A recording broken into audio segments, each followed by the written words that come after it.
So glad to have you with us tonight.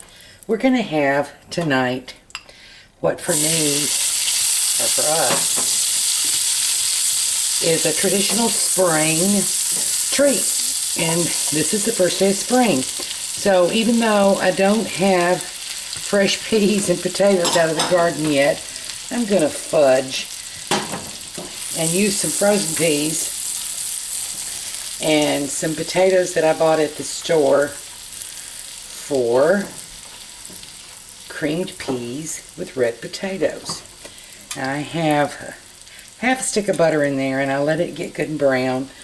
And I've dropped in a small amount of mirepoix, which is onions, carrots, celery.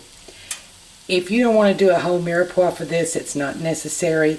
It adds a little flavor, but it would be fine if you just used some onions. But I really like the little extra flavor and a little bit of color that you get. So we're making a mirepoix,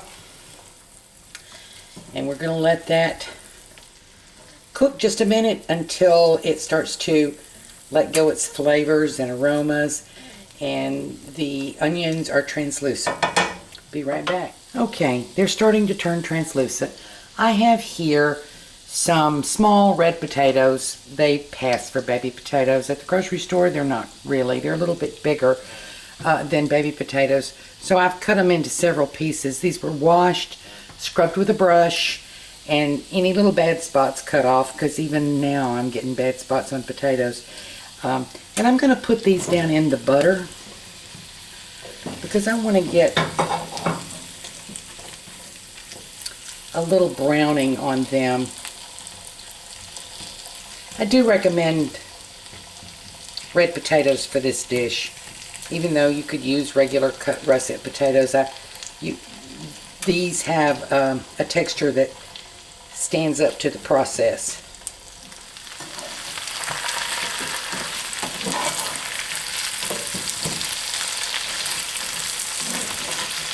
Getting a little browning on these potatoes. Now I don't want them done.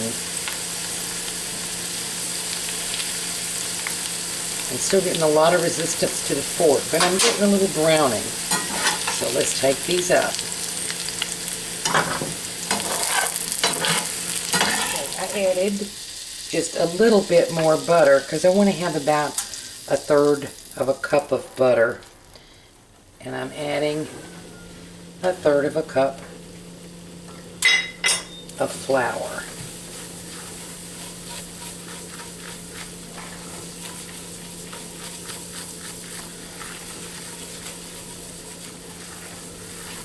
I've got my heat down very, very low.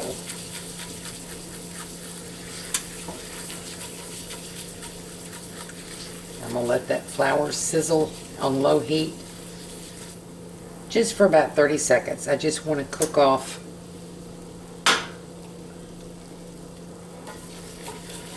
some of the pasty flavor. Okay. I have here 1 cup of chicken broth. Room temperature. Normally I would have chilled it, but room temperature is fine.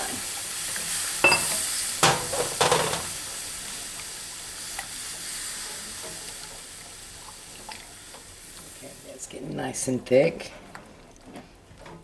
I have here 2 cups of cold milk. I'm going to put it in about 1/3 at a time.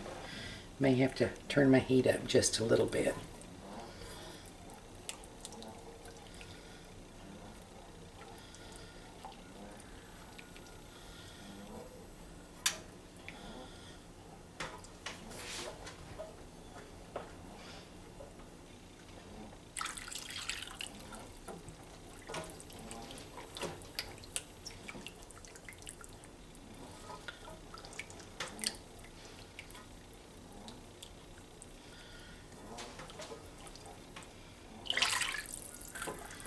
Okay, now it's time for some salt and pepper. About 1/4 teaspoonful of salt.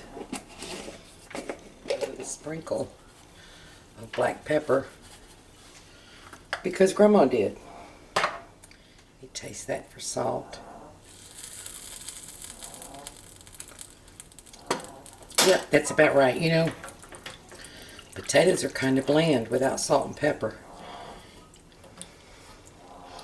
Okay, now I have here 2 cups of frozen peas.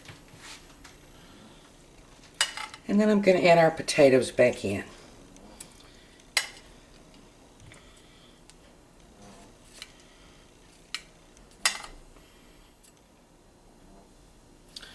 I'm going to set this on the back burner of my stove, which is a simmer burner.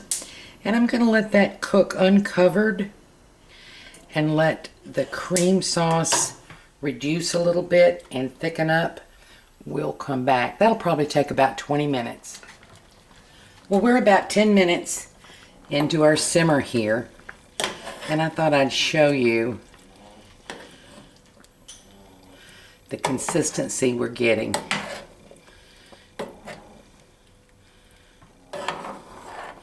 And I also needed to taste it for salt.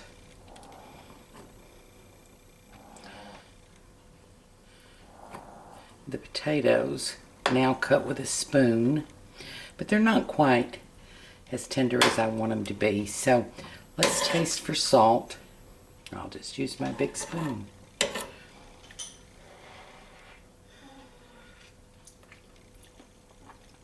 Very creamy, does need just a touch. We'll be back. Well, here we go. Cream peas with red potatoes.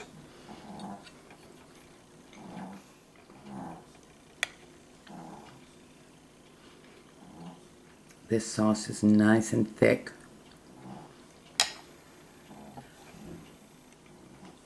To me, this is a dish that says springtime. It would say springtime more if it had been potatoes out of my garden and fresh peas. And pretty soon, that's what we'll be having. But for right now, for the first day of spring, this is going to do, and it's going to do nicely. Please give this a try. The flavor is so much deeper than if you just put some raw potatoes and raw peas in and cook them. And then add some cream and butter, because you've got the flavor from the browning of the potatoes. And the peas have cooked in the sauce. This is wonderful. Thank you for joining us on Debbie's Back Porch. Hope to see you again tomorrow.